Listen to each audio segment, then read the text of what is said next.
Welcome back. Chapter 14.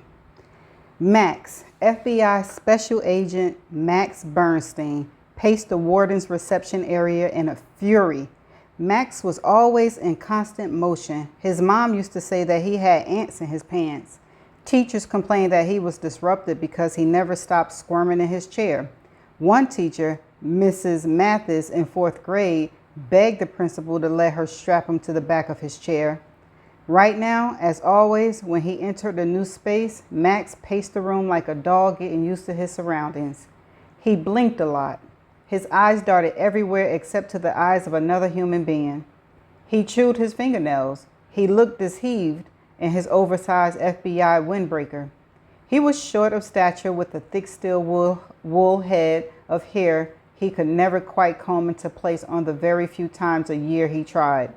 His constant yet inconsistent jittery movements had led to him being good-naturedly dubbed Twitch by his fellow federal officers. Of course, back in the day, when he first come out of the closet at a time when no other federal agents were following suit, the ever-creative homophobes had switched the moniker from Twitch to ha ha ha ha ha, bitch. Feds can be funny. He got away, Detective Simses, the local cop who had unsuccessfully tried to handle this, told him. So we heard, Max said. They set up home base in Warden Phillips' McKenzie reception area because the actual office was still a crime scene. A street map of Briggs County was hung on the wall to trace the path of the warden's car with a yellow highlighter. Old school idea, Max thought. He liked that. There was a laptop computer providing a feed from the helicopter's camera. Simsey and his cohorts had watched it all go down. By the time Max and his partner, Special Agent Sarah, arrived, it was all over. There were 7 other people in the reception area with Max, but the only one he'd known before 5 minutes ago was Sarah. Sarah had been Max's partner, his lieutenant, his right hand, his indispensable associate, whatever other term you need to understand that he adored her and needed her, for 16 years. Sarah was a big redhead, a full 6 feet tall, broad at the shoulders, and she dwarfed Max, who was more than 6 inches shorter. Their size difference led to a somewhat comical appearance, something they used to their advantage. 2 of the other men in the room were federal marshals under his command. The other 4 were the prison system or local police. Max sat down in front of the computer monitor, his right leg jackhammered in what would probably be diagnosed as restless leg syndrome if Max ever decided to look into it. Everyone in the room watched Max as he replayed the end of the video over and over. "You got something, Max?" Sarah asked. He didn't reply. Sarah didn't press it. They both understood what that meant. Still staring at the screen, Max asked, "Who here from the prison is highest ranked?" "I am," a meaty man who sweated through his short-sleeved dress shirt said. "My name is—" Max didn't care what his name or rank. "We are going to need a few things pronto." Like a list of any visitors Burroughs had in the recent days. "Okay. Any close family or friends, cellmates he might have talked to or who've been released. He's going to need to reach out to somebody for help. Let's get eyes on them." "On it." Max rose from the chair and began pacing again. He gnawed at the nail of his index finger, not gently or casually, but like a Rottweiler breaking into a new toy. The others exchanged glances. Sarah was used to this. "Is the warden back yet, Sarah?" "He just arrived, Max." "We ready?" "We ready," she said. Still pacing, Max gave a big nod. He stopped in front of the laptop and hit the play button again. On the tape, Warden Philip McKenzie was stepping out of his car and waving his hands in the air towards the helicopter filming him. Max watched. Then he watched it again. Sarah stood over his shoulders. "You want me to bring him in now, Max?" "One more time, Sarah." Max started the video from the beginning. Periodically, he would leap with the grace of a wounded gazelle from the computer screen to the mat, trace the route with his gnawed-on index finger, go back to the computer screen. All the while, Max fiddled with the dozen rubber bands, exactly a dozen, never 11, never 13, he kept around his wrist. "Simpsy," Max barked, "right here. Give me the play-by-play of this ending." "Sir? When did Burroughs get out of the car?" "In the Wilmington Tunnel. You see, here." Simpsy pointed on the map. "That's where the warden's car entered the tunnel." "You were talking to Burroughs?" "Yes." "As they entered the tunnel?" "He hung up right before that." "How long before that?" I'm not sure, maybe a minute. I can check the exact time." "Do that later," Max said, still staring at the computer screen. "How did the call end?" "I was supposed to call him back when the copter was ready." "That's what he said to you?" "Yes." Max frowned at Sarah. Sarah shrugged. "Go on." "The rest, well, it's all on the video," Simpsy said. "When the warden's car entered the tunnel, we lose sight of them. They play that part on the computer screen." "Burroughs knew that, right?" Max said. "Knew?" "He mentioned there was a copter in the air, didn't he?" "Oh, yeah, I guess so. He made the copter, 15 minutes earlier? He told us to get it away from him." "But you didn't comply?" "No, we just moved it farther away so he couldn't see or hear us." "Okay, so they entered the tunnel," Max prompts. "They entered. Our copters wait on the other end because, well, we can't see into the tunnel. The ride from one end to the other shouldn't take more than a minute or two." "But it took longer," Max says. "The warden's car didn't emerge for over 6 minutes." Max presses the fast forward button. He hit play again when the warden car exits the tunnel on the other end. Almost immediately, the car pulls to the shoulder. The warden gets out of the driver's side and starts to wave furiously. The end. "So what do you think?" Max asked Simpsy. "About? What happened with Burroughs?" "Oh, right. Well, we know now. The warden told us. Burroughs knew the copter couldn't see him in the tunnel, so he made the warden stop in the middle of it where no one could see him. Then he carjacked another car. We have roadblocks set up." "Is there CCTV in the tunnel?" "No, they have like a booth in there, but it's rarely manned anymore. Budget cuts." "Sarah." "Yeah, Max?" "Where's the warden's son?" "He's by the infirmary with his father." "He okay?" "Yeah, just procedure." Excuse me. "Please send the warden and his son in. I want everyone else out the room." Sorry if that was too loud. Sorry, y'all. They cleared out. 5 minutes later, Sarah opened the door, and Philip and Adam McKenzie entered the room. Max did not glance in their direction. His eyes remained on the computer monitor.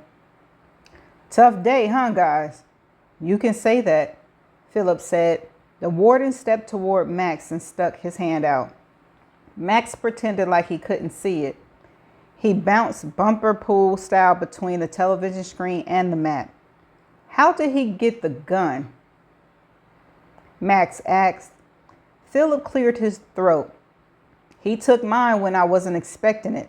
You see, I had brought the inmate." "Inmate?" "Yes. Is that what you call him?" Philip opened his mouth, but Max waved him off. "Never mind.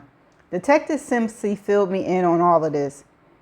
How he took your gun and forced your son here to give him his uniform, and then he made you take his car at gunpoint. I got all of that."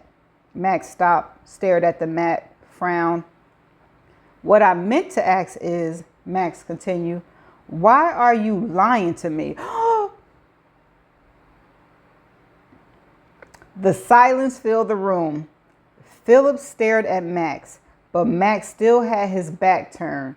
He turned his furious glare towards Sarah. Sarah shrugged. Philip's voice boomed. What did you say? Max signed. Do I really have to repeat myself? Sarah, didn't I make myself clear? Crystal clear, Max. Who the hell do you think you're talking to, Agent Bernstein? A warden who just helped a convict child killer escape from prison and oop. Philip's hands formed two fists, his face reddened. Look at me, damn it. Nah. He took a step closer.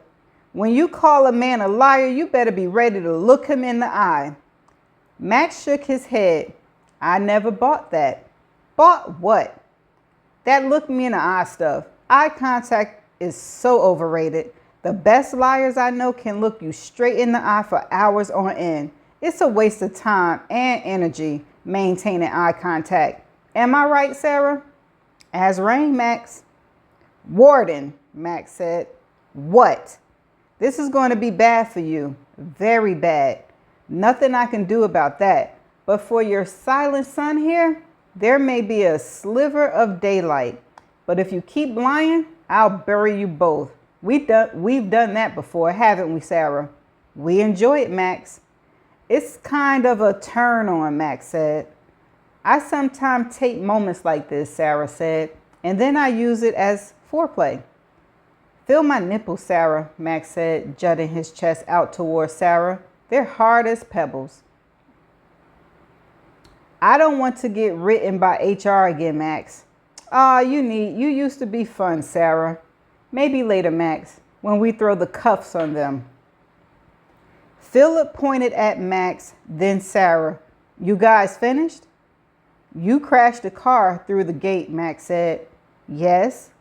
I mean, you slammed your car through a half-closed gate at full speed. Philip grinned, trying to look confident. Is that supposed to be proof of something? Why did you hit the gas with such enthusiasm?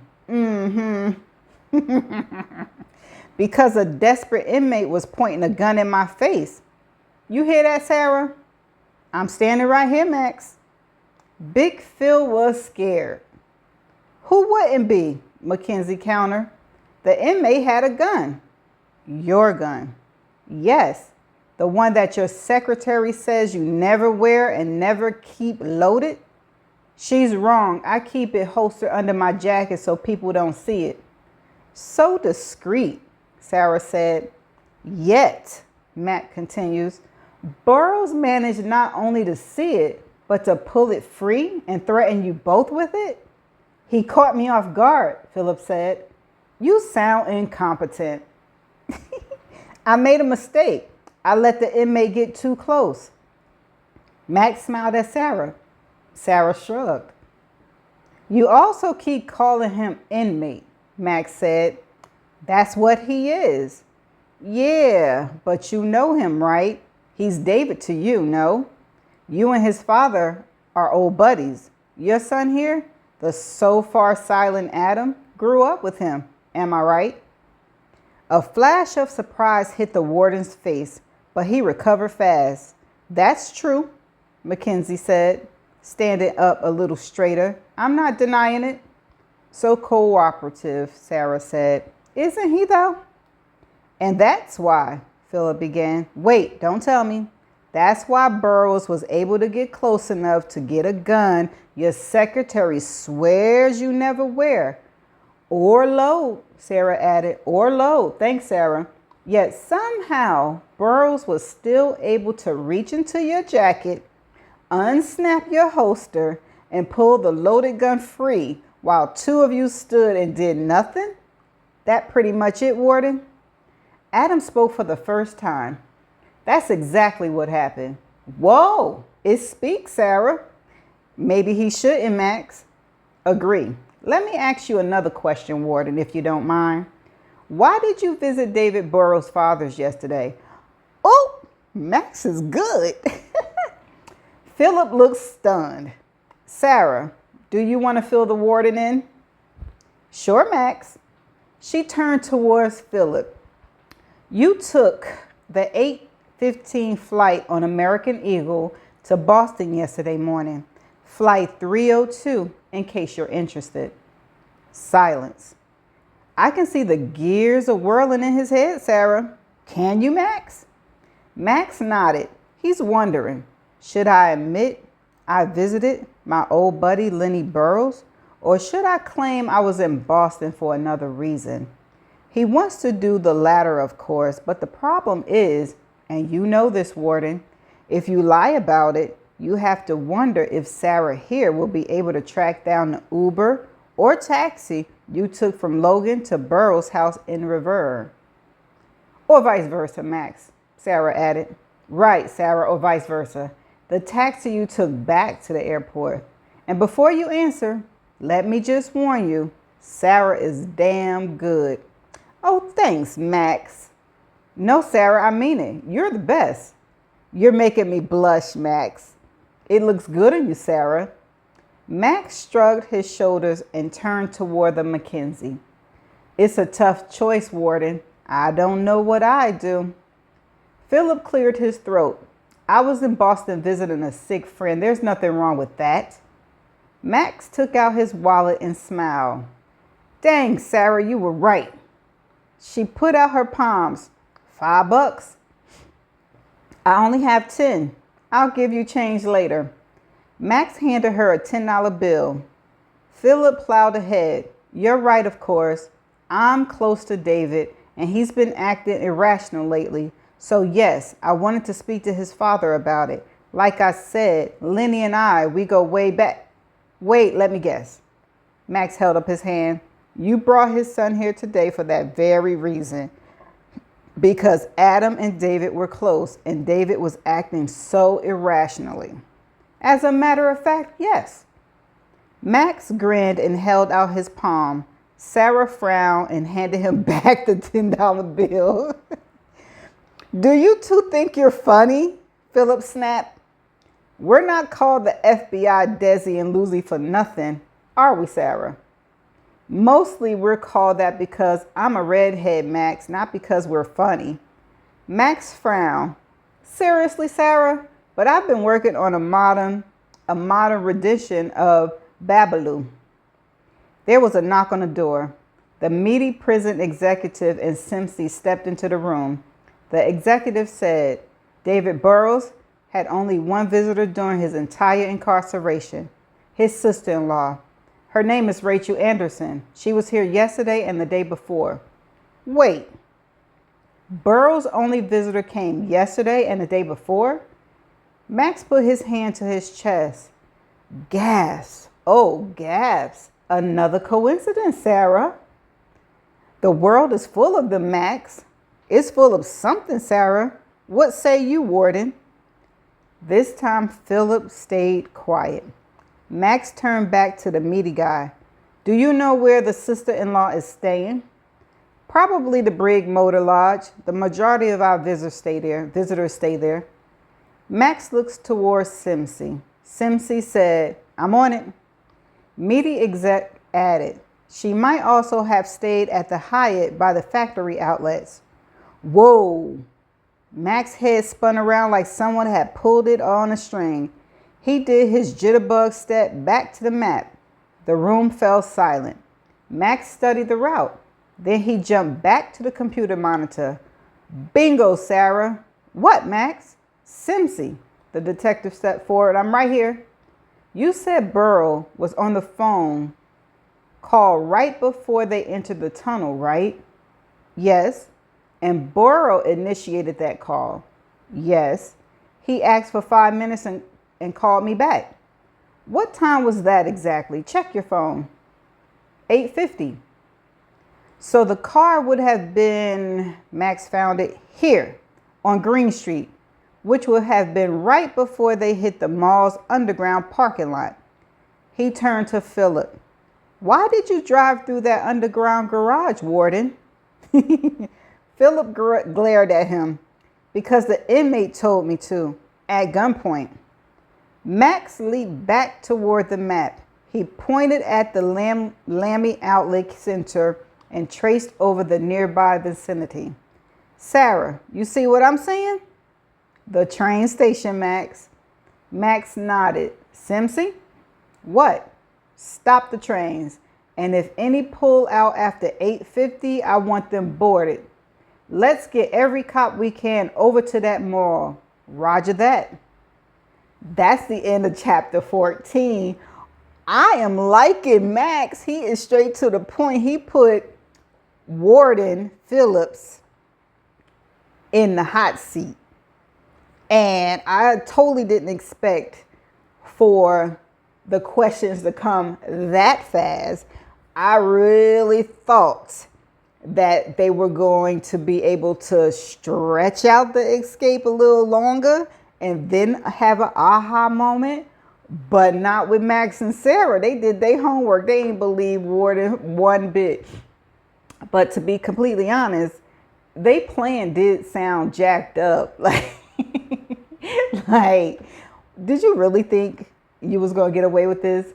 But maybe he don't care, because I forgot how old they said he was, and maybe he's just like, forget about it. But he messing up his pension, he messing up his retirement, and Adam, he's still young, and he messing up everything he got going in for the future just to help David escape and try to find a son that they don't know is dead or alive.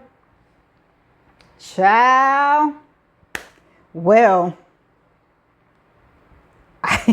we gonna find out how this roll. I'm gonna see y'all in the next chapter. Bye.